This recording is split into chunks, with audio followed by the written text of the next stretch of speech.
with President Trump getting his wish to prolong the pain and uncertainty of the government shutdown for millions of desperate Americans. Last night, the United States Supreme Court temporarily granted the Trump administration's request to withhold SNAP food aid, pausing a federal judge's previous ruling ordering the administration to fund the aid immediately. Justice Ketanji Brown Jackson, the emergency justice on duty, granted the pause to give an appeals court more time to rule on the case, which Justice Jackson said is expected, quote, with dispatch. Attorney General Pam Bondi praised the decision to deprive people of food, saying Justice Department attorneys, quote, will not stop fighting day and night to defend and advance President Trump's agenda. That agenda includes new chaos for the 42 million Americans who rely on SNAP. This latest Trump administration effort to inflict cruelty comes as Democrats offered a new plan to end the longest shutdown in U.S. history. Yesterday, Senate Minority Leader Chuck Schumer proposed a one-year extension of expiring Affordable Care Act subsidies to address skyrocketing health care costs. But Senate Republicans immediately ruled that proposal out. Majority Leader John Thune called it a, quote, non-starter. After the drumming Republicans took in key races on Tuesday, the president privately blamed the shutdown for Republican losses. But the issue of America's growing affordability crisis also propelled Democrats to sweeping wins this week. President Trump responded by dismissing the issue while rewriting his own economic record. We are the ones that have done great on affordability. They've done horribly on affordability. So I don't want to hear about the affordability because right now we're much less. Energy costs are very low. Our general costs are very low. The reason I don't want to talk about affordability is because everybody knows that it's far less expensive under Trump.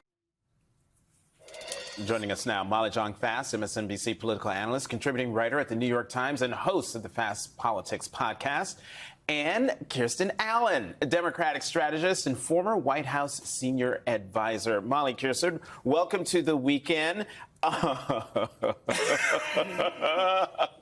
He doesn't want to talk about affordability, and yet he keeps talking about affordability. Do you think that he knows that Republicans got shellacked because they didn't discuss affordability? Molly, you go first. My favorite moment was Pam Bondi coming out bravely against giving people food stamps for which there are tax dollars waiting. You know, Right. like we are coming out against feeding people, hungry children, 40% children. Defying court orders, too. Let's not forget. We're taking this to the Supreme Court so we can make sure we don't have to feed people that we, and this is like not Donald Trump's money. This is our money. These are tax dollars waiting there to feed these hungry children. They were just on the wrong side of history on everything. My favorite part of this story is like in Trump 1.0, he at least did stuff for his base, right? He just basically, all he cared about was the base. He did the base. But Trump 2.0, it's like, no. It's like air traffic, SNAP, like Republicans fly in planes too, right? Red states have air travel too. Like they're waiting on TSA lines in Texas, just like they're waiting on TSA lines in New York City. And I think it's like, you know, my man is punishing both, you know, his base and also blue state Democrats. One of the things that as he's been talking about affordability, we all have been talking about affordability, is I'm like, did he run on affordability or did voters just vote on affordability? You were there. We were all there. He didn't, it doesn't seem like he actually ran on making himself making people's prices lower, right? That was not actually his platform. And that he hasn't done anything to do that. It feels like, Kirsten, that he's giving Democrats everything they need for an easy message, going to court so they don't have to pay people, saying he doesn't care about affordability, blaming the shutdown on the wrong people, saying that they shouldn't do anything on the shutdown. They should only they should get rid of the filibuster. Over and over, not really working on the things that, as I call them, Jackie calls them, I call them borrowed voters, she calls them rented voters. I call them leased voters. You can tell the difference. The interest rate. Exactly. But that aspect of it seems like it gives Democrats a lot, but can they capitalize on it? I think they have capitalized on it. I think you saw that on Tuesday. And what is most striking about what we're seeing with the Trump administration is they have never needed permission protocol or process to do to tear down a ballroom, to give billionaires tax cuts. And here we are using process to make sure that kids don't eat, to make sure low-income families can't provide for their families, and to ensure that they don't have health care while we're in the middle of flu season. Yeah, let's not forget that. So I think the way that Democrats have capitalized on this message is not only going after what the Trump administration and Republicans are doing, but driving a message that directly addresses what voters want, which is a quality of life, the dignity of work, and to make their lives better. And yet, despite Trump admitting in a closed-door meeting with senators this week that he thought that some of these things, such as the shutdown, not focusing enough on affordability, him not being on the ballot, acknowledging that those things contributed to the losses, and having White House advisors saying the reason why people like Zohran Mamdani were so successful was because of this message discipline on affordability. This was Mike Johnson's take on what he saw and his takeaway from Tuesday. Let's play that quickly. Food prices always go up. There's an inflationary level that's built into grocery prices, but they're going up at a much slower pace. In other words, the economic policies, even though all the provisions of the Working Families Tax Cut have not yet been implemented, that's going to make a dramatic effect. It's going to be like jet fuel to the economy. But in the meantime, even the fact that we have made these positive steps and momentum, grocery prices are rising at their slowest level in many years. You should look into that. So what? He's an assignment editor now. What's the saying? Don't believe my lying eyes. Yeah. Molly, isn't this exactly what people criticize Joe Biden for doing? Yeah. Kristen, I'm sparing you. First time you're on the show. Molly, you go first. It's truthiness, right? It's truthiness. No, it's not. It's kind. ridiculous. It's getting, it's less inflationary than it would otherwise be. Look, Donald Trump, he said, I'm going to make things cheaper. Remember, he had a weave about bacon where he'd say, like, get rid of bacon. And his people would be like, yes, it's going to make bacon cheaper for us. Okay, first thing he goes in there and he does a trade war. What are trade wars? Wildly inflationary. Why are things going up?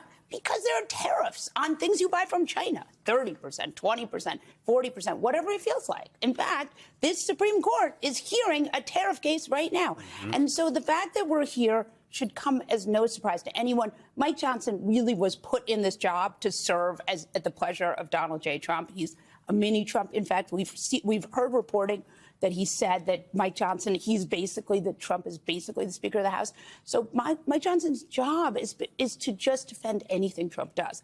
And that's what we're seeing here. Inflation is a little less inflationary than it would otherwise be because prices are always going up. No, they're not.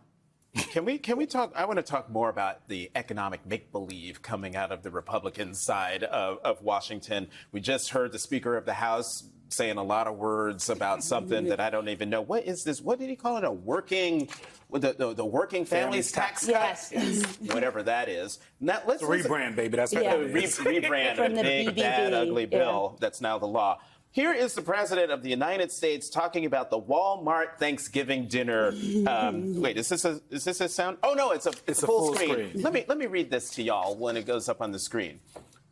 2025 Thanksgiving dinner under Trump is 25% lower than 2024 Thanksgiving dinner under Biden, according to Walmart. My costs are lower than the Democrats on everything, especially oil and gas! !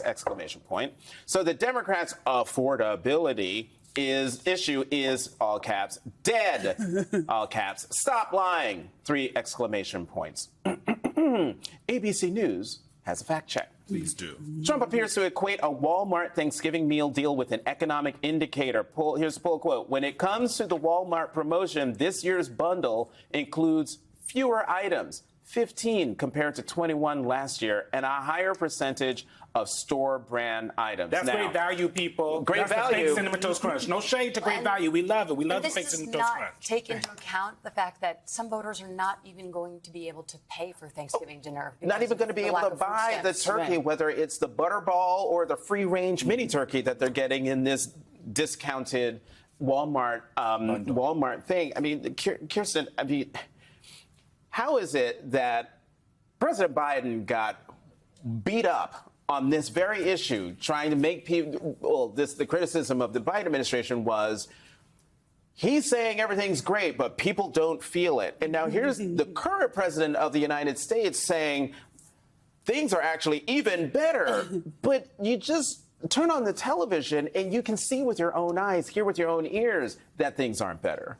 Well, what you saw on Tuesdays, voters don't believe him. They swung the complete other way, even in places where we haven't been able to compete. Look at Georgia, the first two non-federal statewide seats won in 20 years.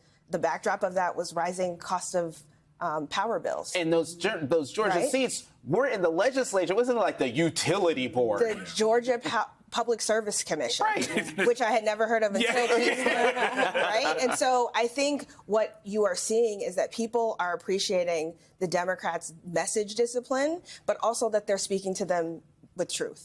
It's not getting better. We can get better. And I have a bold vision to make it so. And they voted accordingly. And that's exciting for us. You know what, Molly, that I've been thinking about is, we have all made, and we should have made, when we looked at the polls that said that people didn't like the Democrats, right? That their numbers were really low. We talked about that for months. And then on Tuesday, Democrats kicked behind. It's 7-12. I'll behave. All over the country, right? Yeah. And so it seems to me that what the media and politicians and political operatives need to understand is that voters can hold two things in their heads, right? They can hold that I'm mad at my party for not doing exactly what I wanted and how I wanted and how fast I wanted, and I dislike the other party more, right? That is really important. It's like when you can't talk about my mama. I can talk about my mama. You can't talk about my mama. I'm gonna defend my mom the day I die. That's what it feels like a little bit. Yeah, and look, we even saw polls that said voters aren't happy with Democrats and they're not happy with leadership. I mean, that was the big caveat, was they felt that leadership wasn't fighting hard enough for them. Right. And that was real. And you definitely saw that. You saw that in March when there was an almost shutdown, and then you saw that with the shutdown. But they also said, they were really unhappy with Trump. And I think that's what we're seeing. And it's a stark contrast to 2016, where it was if you just pushed back, if you just said resist, you went up 10 points. That's not what voters want anymore. They're more sophisticated because they've been through this before and they know the stakes. And so they want leadership. And look, I think these were amazing results. I still think that Democratic leadership is going to have a problem, that they have they have angry constituents that are going to want real solid results when they're back in power. And that's going to mean, I think some kind of Democratic Tea Party. We'll see what that looks like. I don't think it'll be crazy like the Republican one, but I do think there's energy there. They're going to want post-Watergate reforms, anti-corruption stuff. Good. Sorry, they're not wrong. Yeah. I'm Ali Velshi. We begin this morning with the questions that have consumed the punditry in the wake of this week's elections. Should the Democrat Party swing left or tack to the center? Should they rally behind progressive candidates or moderates? These are questions that every one of them, are a trap set by Donald Trump and his Republican Party to keep Democrats on the defensive. Democrats had a clean sweep around the country on Tuesday, winning both gubernatorial races by unexpectedly wide double-digit margins and capturing key down-ballot seats in districts that voted for Trump just last year. It was a resounding rejection of Trump's authoritarianism and a demand for relief from the rising cost of living in an off-year election, which is exactly why Trump and his party are desperately trying to distract the public by fear-mongering about a communist takeover. Take a look at what's happening in different parts of the world, but now the Democrats are so extreme that Miami will soon be the refuge for those fleeing communism in New York City. They flee. They flee. Where do you live? New York City, but I'm trying to leave because I don't want to live in a communist regime. It was wild getting to work this morning, all the crowds. I was swimming up against all the crowds that were leaving New York. New York Magazine's Ed Kilgore put it this way, quote, "Spinners are going to spin. There will be those who argue that Zoran Mamdani and his loud and proud progressivism or Abigail Spanberger and her cautious centrism hold the keys to the kingdom for Democrats going forward. But the reality is more nuanced," end quote. And he's right. The reality is more nuanced. Tuesday's clean sweep was not about ideology. It wasn't a progressive wave or a centrist wave. It was a referendum on Donald Trump's chaos and the affordability crisis that is crushing families across this country. According to The Guardian, about 75% of Americans say their monthly household costs have jumped by at least $100 in the last year, and that's across the political spectrum, Democrats, Republicans, and independents alike. That's, by the way, before the health insurance subsidies fall away. Affordability and authoritarianism. That's the current axis of American politics right now. Just take the last week alone. On Saturday, while millions of Americans wondered how they would feed their families without SNAP benefits, Pentagon Chief Pete Hegseth announced a deadly U.S. military strike off the coast of Venezuela, killing 3 people. The bombing is part of a massive U.S. military buildup in the Caribbean. On Tuesday, ICE agents snatched a toddler and her father outside a Home Depot in Los Angeles. Video shows heavily armed agents seizing the father, then entering the car with the 1-year-old still strapped in the back seat. One agent tossed a beach ball toward the child, which appeared to hit her in the face, and was left there in front of her face for more than 2 minutes. After making the arrests, the agents then drove off with the toddler still in the car as onlookers shouted while the agent in the passenger seat continued to have a gun in his hands. By Wednesday, more than 1 million federal workers and their families had gone without a paycheck while Trump found time to hang what New York Magazine called an ugly gold sign reading "The Oval Office" in giant letters outside the West Wing. On Thursday, the district judge, John McConnell, ordered the administration to deliver full SNAP benefits to states by last night, chastising it for delays that have likely left families hungry. Quote, more importantly, without SNAP funding for the month of November, 16 million children are immediately at risk of going hungry.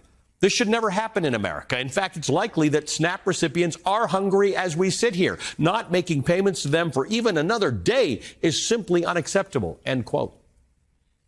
All of this, everything I just said, has just happened in the last few days in Donald Trump's America. But you know what else happened? A record number of Americans poured out to vote this week in an off-year election, the most boring, low-turnout type of elections that are held in America. But Americans understood the assignment. Look closer at this week's winners. Zohran Mamdani in New York, Mikey Sherrill in New Jersey, Abigail Spanberger in Virginia. Very different types of candidates.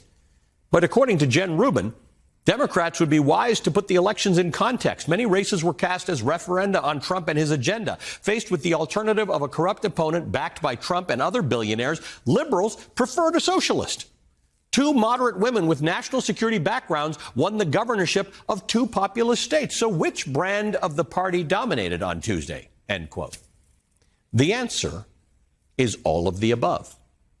Take the damn win on Tuesday and run with it, whether it looks like Zohran Mamdani or Abigail Spanberger or Mikey Sherrill. Since the passage of the Civil Rights Act, the Democratic tent has always been pluralist, big enough to hold all the ways you can think of being a Democrat. That's the strength to be celebrated in this moment, leveraged against fascism. It's not a weakness to run from or to be embarrassed by. Trump's GOP knows exactly what it's doing, cynically accusing Democrats of being radical left lunatics for simply trying to drive down the crushing cost of living for American families, a crisis that started with a global pandemic but is now of Republicans' own making. The morning after their defeat, Trump and J.D. Vance suddenly discovered the A word, affordability, posting about it on social media in a very transparent, awkward, and as the kids say, cringe attempt to hijack the very crisis that they created. On Tuesday, voters of all stripes handed Democrats a platform to carry them through the midterms. No strategists or consultants required. As Jen Rubin put it, Democrats are in array, not disarray. The math is quite simple. The Democratic Party has become the only major party still tethered to sanity, to democracy, to the idea that government should serve ordinary people, not one corrupt billionaire and his inner circle. The public didn't choose any particular wing of the Democratic Party on Tuesday. They chose competence over chaos. They chose a party still capable of governing. They chose democracy and the promise of a better life. Look at Prop 50 in California. More than 10 million voters turned out in an off-year race for a redistricting measure aimed at countering Trump's gerrymandering campaign. That is 63% of the number of people who voted in last year's presidential election. They turned out in droves for an idea, not for a politician. There wasn't even a person's name on the ballot. People aren't just voting for candidates anymore. They're voting to defend the system itself. That is how unsettled and activated the electorate is. And while House Speaker Mike Johnson tries to downplay Tuesday's results as, quote, blue states and blue cities voting blue, end quote, the truth is the Democratic wave was evident everywhere on Tuesday, in Mississippi, in Georgia, in Pennsylvania, in Maine. If the Democratic top brass wants to hold the ground, they need to not take the bait. Take the win. Take the free advice from voters. Listen to them. Help them. Save democracy. Fight clean or dirty. Call yourself a moderate or a democratic socialist. Just take the win. Joining me now is Joanne Freeman, historian and professor of history and American studies at Yale University. She's the author of multiple books, including The Field of Blood, Violence in Congress, and The Road to the Civil War. Professor Freeman, good morning. Thank you for joining us. Good morning. Thanks for having me. I think that the Democrats have been struggling with this for a year. What should Democrats be and where they should be on the political spectrum. I think Tuesday's turnout and results blow that discussion out of the water. I think you're absolutely right. What struck me, and that very fact struck me, was after the election, I saw on some social media platform, Chuck Schumer and Hakeem Jeffries say, the Democratic Party is back. And what immediately struck me was, this wasn't about the party. This wasn't about the party. This wasn't about the Democratic Party. It was, on the one hand, of course, a referendum about all of the things that you just discussed that the Trump administration is doing, but it was also lots of different people voting for lots of different kinds of candidates. It was a diverse range of winners in every meaning of the word diverse, not just in people and the color of their skin, but even in what one might call shades of blue, right? Yep. There were many shades of blue represented as winning that election. And that was about candidates focusing on the people who they're serving, not necessarily worrying about being on message, but really it was not about the party. It was about more people thinking locally and, to put it bluntly, about us, about the voters. That was such a powerful statement from American voters in every way possible. And I think it was a real message because we've been sort of stuck in this the cycle of what feels like inevitability. And this administration wants you to think that way, that this is how it's going to go. ICE is going to continue doing what it's going to do. We're going to bomb boats in Venezuela. We're going to do what we're going to do. And I think Tuesday was a message that agency that we have is greater than inevitability. Absolutely. And agency is democracy, right? And you're absolutely right that it is important to people who have power to not focus on the fact that we, the people, have agency and have power. The fact of the matter is that this country was grounded on the fundamental idea that the public governs, right? When they created this democratic republic, they looked at monarchies and they said, okay, what's going to be different here is that public opinion is going to be what governs. And they didn't know who the public was, and they disagreed about who the public was, and they didn't know how to get their opinion. And it's almost comical watching them sort of grapple with this idea. But the American people have, I think, until recently, forgotten the degree to which we, the people, actually really do have power. And that election is a powerful reminder of that at a moment when we really needed that kind of reminder. It was kind of funny to watch on Wednesday, Donald Trump, or even on Tuesday night, Donald Trump's reactions on social media to the whole thing. Doesn't really care, didn't want to talk about affordability. He's brought prices down, which is a lot of gaslighting. But this communism thing, particularly he was talking about Zoran Mamdani generally in New York, but the use of communism as a scare tactic is actually something real in American history, right? It's an American tradition of demonizing basic social reforms as un-American. Absolutely. So throwing an ism at a moment, but particularly communism, isms can be wonderfully amorphous and gray, right? So that if you can throw an ism convincingly, then you can create a cloud of doubt and fear. So that's part of the problem. You're also absolutely right that there's a long tradition of Red Scare, right? I think the front page of the New York Post even went with that idea. So right now, let's bring in Democratic Representative from California, Eric Swalwell. Congressman, good to see you, especially on a Saturday here. So, thanks, Senate Democrats unveiled their compromise deal to end this shutdown, extending the ACA subsidies just for 1 year and saying they will vote on a clean CR. You heard me talking to Kevin, and you know the Republicans very quickly shot that down, repeating Obamacare tax credits are a non-starter. But with the Senate in session right now, could we see a weekend miracle? That'd be great. That'd be great for the federal workers who are showing up and not getting paid. It'd be great for the millions of Americans who are looking at these eye-popping insurance rates are going to be paying next year that are 300 to 400% more. And I have to tell you, it'd be great for the TSA agents who you typically don't notice when you go through the metal detector. You just don't want your belt or your bag to set off, an alarm. They're usually viewed as an inconvenience, although they do a really important job. And now I and many others I've noticed in line are just whispering to them, thank you, because I don't know anyone, Alex, who would work without pay for 42 days. But to these folks, there's something more important than money. It's our safety. But for Republicans, what I'm seeing is that the most important thing to them is to protect the president from these Epstein files, which is largely driving the House from coming back. And so it's quite concerning. But if you see a TSA agent at the airport today, please just say thank you. Yeah. These folks are working without pay, and they're doing a critically important job. Yeah, I made my way through LAX about a week ago, and let me tell you, I was thanking him just like you are. So let's talk about this ruling that we got with the Supreme Court last night, which is allowing the Trump administration to temporarily prevent full SNAP benefits from being paid out for November, while another court makes a determination soon about it.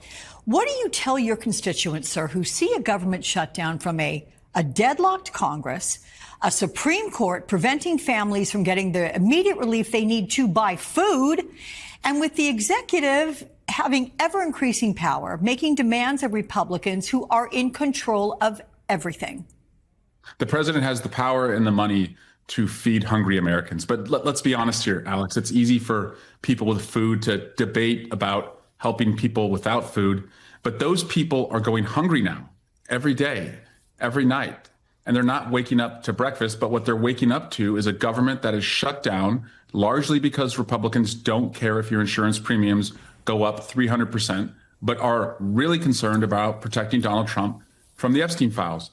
They've chosen the files. I'm choosing the friggin' food. And that's what most Americans are choosing. And so Republicans should get back to work on the House side. And if they don't want to work, we should put Mike Johnson's job on LinkedIn. He's not showing up. People probably don't remember what he looks like. We've not been in session for 50 days, Alex. That's longer than a summer August recess. And so it's time for us to get back to work and end this shutdown. Yeah. So the word of this week seems to be affordability. I mean, even your colleague, Georgia Congresswoman Marjorie Taylor Greene, is pushing back against Trump's claims that prices are going down. New York City Mayor-elect Mamdani won largely on this issue. Should affordability be the Democrats' platform heading into the midterms? I mean, is this issue resonating most with your constituents? And is it another way of phrasing that classic 1992 Clinton campaign winning mantra, it's the economy, stupid? Yes. And I would call the mantra, it costs too much. Literally and figuratively. The president promised he'd bring down prices on day one. We're approaching day 300. He's 0 for 300. And figuratively, this administration costs too much in the rights that are being stripped away from our immigrant friends and neighbors, from women who can't make decisions about their bodies. So a mantra that I'm going with is, it costs too much, and you work too hard, and you have invested so much and bet on yourself that your country should bet on you. Bet on your job wages going up, your costs coming down, bet on your kids' future, bet on your kids' safety, bet on you doing better and dreaming bigger because of your hard work. And so that message resonated in Virginia, it resonated in New Jersey, in California, from basically Manhattan to Manhattan Beach. It cut through, and it's one that can win for the midterms just a year from now. So California Governor Gavin Newsom is appearing today with Texas lawmakers for a rally after the passage of Proposition 50 to redistrict California. He also went to the COP30 climate summit in Brazil, which President Trump boycotted this year. What is Governor Newsom's role while Trump is in the White House? Is he a foil to Trump? Is he a leader for Democrats? Is he both? Is he neither? How do you see it? He is show, not tell. There are a lot of people right now who are sending strongly worded letters. We've seen that come out from some Democratic senators. And Gavin Newsom is show, not tell. He goes to court to fight the Trump administration when he's declared war on our streets, and he's won. He went to the voters with Prop 50, which, by the way, I call Prop Fairness, because Prop 50 was just another effort of California saving the country. We were asked to do it again, and we answered. And so Gavin Newsom is stepping up and showing that we can either be on our heels and see the most vulnerable in our communities on their heels, or we can have the Trump administration on theirs. And so it's a model that I hope other governors recognize and other attorneys general across the country recognize, because we're either going to be on offense or we're going to be on defense. And when we're on defense, the most vulnerable in the community suffer. Yeah. Speaker Emerita Nancy Pelosi announced she's not running for re-election. How much will her guidance be missed by Democrats? Tremendously. She is my work mom. She has prepared us for this moment in the number of colleagues who she has mentored over the years through her, her ability to keep the caucus together, our diversity being our strength, but also her ability to, just be unflappable and to never flinch in the face of Donald Trump's abuses. But as we approach the midterms, I'll never forget sitting next to her on a plane on one of these cross-country red eyes. And I'll tell you, Alex, when I get on a red eye, I just try and sleep, especially with a bunch of little kids. I sit next to Nancy Pelosi. I know I'm not going to sleep because she doesn't sleep and she works and reads. And on a red eye during the first Trump administration, I asked her if she thought that a wave was coming. And she looked at me and she said, Eric, we don't wait for waves. We make the waves. And I've never forgotten that. And that's just the leadership that she's always shown. And for me, those are marching orders for what we need to do for the next year to make sure that we win the midterms and cut our time in hell by half. I love that story. She has never let grass grow under her feet, for sure. All right, Congressman Eric Swalwell, good to see you. Thank you so much. You too. Thanks. We begin this hour with what may be Donald Trump's most overarching attempt at wielding the powers of the Justice Department to enact his retribution, not only on his perceived enemies, but also the highest levels of the Obama administration. On Friday, a federal grand jury in Florida approved about 30 subpoenas in a Justice Department investigation linked to the probes by the CIA and FBI into Russian interference in the 2016 election. Now, that's according to a source familiar with the matter. Those receiving subpoenas included former CIA Director John Brennan and former FBI officials Peter Strzok and Lisa Page. Let's not forget, those probes have already been exhaustively investigated, not once, but twice, folks. Once by the Trump-appointed special counsel John Durham, and also by then Senator Marco Rubio as chairman of the Senate Select Committee. Now, he has like 15 jobs in this current administration, singing a different tune. And in both cases, there was no criminal evidence found to charge Brennan, who we should note is an MSNBC analyst, or any other major figure from the CIA, FBI, or Obama administration. This latest investigation, as MSNBC understands it, is also looking at the FBI's Crossfire Hurricane probe, which, as you guys might remember, looked at whether people associated with Trump's 2016 campaign coordinated with Russia. And it is also looking at special counsel Jack Smith's cases against Trump. Now, if you're confused and you're asking, how does this 9-year-old CIA assessment of Russian interference in our election connects to the investigation of Trump taking classified documents to Mar-a-Lago after he left the White House? Yeah, what is that? Well, the theory feeds into the nearly decade-long conspiracy theory pushed by Trump and those on the far right. The Democrats and this deep state that doesn't exist have been perpetuating an ongoing conspiracy to violate Trump's civil rights by falsely portraying him as a tool of Russia in waging lawfare war against him. Lawfare against him, no war. Join us now, Christy Greenberg, MSNBC legal analyst, former federal prosecutor, and host of Courtside with Christy Greenberg on YouTube, and Michael Feinberg, the MSNBC national security and intelligence analyst and former assistant special agent in charge with the FBI. Christy, I'm going to start with you. First, though, I'm going to play some sound. This is our producer, Jonathan Hellman. I always ask this for these blocks because I love it, because I think it tells you everything you need to know about this administration. This sound from Ed Martin, the head of the DOJ's weaponization group. There are some really bad actors, some people that did some really bad things to the American people. And if they can be charged, we'll charge them. But if they can't be charged, we will name them. And we will name them. And in a culture that respects shame, they should be people that are shamed, and that's a fact. That's the way things work, and so that's how I believe the job operates. That's not how the job operates, actually. That is actually not how you are supposed to conduct law in this country. That is not what the order in Law and Order actually means. And there will be investigations, it seems, into all of this to see if John Brennan or Peter Strzok or Lisa Page did anything wrong.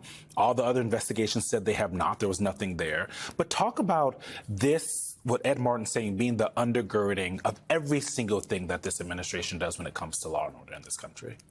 Well, the one thing I agree with is he's right. People should be ashamed. He should be ashamed. He should be ashamed for how he is conducting himself. As you said, there's this thing called innocent until proven guilty, and they instead are making these statements. They get out ahead of the facts because they don't actually care, it seems, what the facts show. Instead, they have a narrative. They announce the narrative first. These people have done something really bad, and then they go from there, and then they start their investigation. And that's obviously not how it's supposed to go. You investigate first, and then you draw your conclusions. But they have these predetermined conclusions. They get up at these podiums, they announce them, and it's just, it unfortunately just contributes to, I think, people not trusting our institutions anymore because they think, oh, okay, this is just, it just seems blatantly corrupt. They are out there for a predetermined outcome, and they're going to do whatever they can and put whatever narrative out there to get it, whether or not it's supported by any evidence. It's just so wrong. It's, again, against Justice Manual, but I think we've thrown out the manual at this point. They've thrown out the manual. And so, you know, what is to be done about it? I think the people that are the subjects of these investigations, these constant subpoenas that have already been exhaustively investigated, really need to start looking at what their legal options are, because it just seems like it's blatant harassment, blatant trying to shame them, I mean, he's out there saying it, right? Like, we're trying to hurt people's reputation, and at some point it becomes, we are getting into slander, we are getting into defamation. This has already been looked at. There's nothing new to see here. You know, they need to really start, I think, going on offense as well. Yeah. Michael, I want to ask you about some other news that broke this week from the New York Times. The Justice Department is said to be investigating D.C. Mayor Muriel Bowser over a foreign trip to Qatar. I want you to put your special agent in charge investigator hat on when you're looking at this reporting that federal prosecutors have opened a corruption investigation examining a foreign trip she took with members of her staff that was paid for by Qatar. There are also questions about the strength of the case. It's unclear whether the mayor's office did anything for the Qatari government, which would be a critical element of possible bribery accusation. But let's say you are investigating this hypothetically. How, in what world would you be investigating Bowser for these potential accusations of bribery, but not Trump accepting a $400 million jet from Qatar? Used jet. Used jet. Well, in any investigative world that valued integrity and consistency, you would be looking at both of them equally. You know, I worked in counterintelligence for the overwhelming majority of my career, and I'll confess that it really was an evergreen concern of ours when state and local officials would go to foreign countries and meet with those countries' governments, simply for the reason that they often don't have the same sort of training in knowing to recognize an influence operation or a potential bribery scheme that members of the federal government know just through their regular dealings with the intelligence community and law enforcement officials. Now, that said, we have not been made privy to any facts indicating that anything like that occurred with Bowser's administration, and we would be negligent if we didn't note that the U.S. Attorney for Washington, D.C. explicitly stated that Mayor Bowser herself is not under any sort of investigation. So we do have some contradictory reporting here, and I fear we're just going to need to get a few more facts before we know whether this is something we should hold our breath on before commenting, or if this is the typical Trump administration targeting of Democratic government officials. Well, Chris, you're going to pick up on something you were saying earlier about, you know, the administration is narrative first, predetermined conclusions. Is there, well, I'm wondering if there's evidence of pushback to what the administration is doing. Actually, I'm asking a question that's, as an attorney, you would know, is called a leading question, Counselor. Because I do think, and I would like to get your thoughts on this, I do think we have two pieces of evidence this week that there is pushback. First, on Wednesday, NBC News had the headline, Judge accuses prosecutors in the James Comey case of taking an indict first, investigate later approach. And then on Thursday, another NBC story. This one, jury acquits D.C. sandwich guy charged with chucking a sub at a federal agent. So on the one hand, you've got a judge who's saying, you guys are basically coming in here and making this stuff up and trying to get a prosecution for prosecution's sake. And then on the other part of the justice system, you have a jury that's presented evidence and they're like, no, not only are we not going to indict the guy at the federal level, but we're not even going to convict him at the misdemeanor level. Right. So you definitely are seeing pushback. I think with respect to the Comey case, you are seeing the judges be very skeptical about how these cases are being presented. It was a very bare bones indictment. You have a vindictive prosecution motion from Comey that is still outstanding. The government responded to that this week. And, you know, to Eugene's point earlier, they pointed to Donald Trump's post where he said Comey is guilty as hell as evidence of a legitimate prosecutorial motive. So once again, no, it's not, right? Like, no, it's not.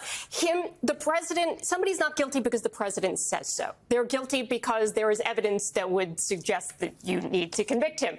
I mean, it is outrageous that the government is taking a position like that in court. They also took the position that the president has no personal animus toward Comey, which is just, I mean, he's called him sick, the worst human being in the country has been exposed to. I mean, every kind of awful thing you can say. And it's just, again, you're seeing these filings. I mean, it may have been the worst legal brief I've ever read because it was just completely devoid of any facts. And again, that may work for spin, you know, in a media hit, but it doesn't work when you actually have to go in court and defend it.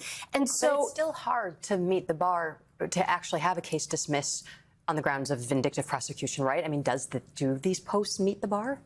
Well, again, the bar is you have to show one personal animus, which, again, I would argue is there. Yeah. Then that has to be imputed to the U.S. attorney. She's not, and she is arguing, I acted on my own independent judgment. Does anybody think that Lindsay Halligan was appointed to this position? They fired the career prosecutor who said, no, I'm not going to prosecute Comey. They brought her in, an insurance lawyer with no prosecutorial experience, for her independent judgment. Of course not. Of course not. Correct. So, again, can you impute that animus to her? I think absolutely you can. And then the question is, you know, was this based on the facts and the law? She got the case on a Monday, and then she brought it into the grand jury by Thursday. 3 days to review all of the evidence, to review all of the law, and make a presentation to the grand jury that she has never made before. There's no way. It's not possible. So I do think they will be successful on that motion. Mike, I want to bring you in because something you said made me think of this. When you're talking about, you know, kind of holding our breath and waiting to see what the facts lead, 100% agree with you. We're reporters here. But when it comes to the legal process, when you look at the judges, when you look at these juries, are they going to be able to separate kind of the retribution campaign that Trump promised and everything that's happening, right? It feels like everything's tainted. It was the fruit of the poisonous tree. It feels like everything is tainted by him saying, I will be your retribution from the campaign until now. Yeah, I don't think judges and jury are going to be able to separate the two. And quite frankly, I don't think they should. Whether the president is interfering in prosecutorial decisions and demanding that investigations be spun up is a legitimate factor in evaluating the integrity of the resulting charges.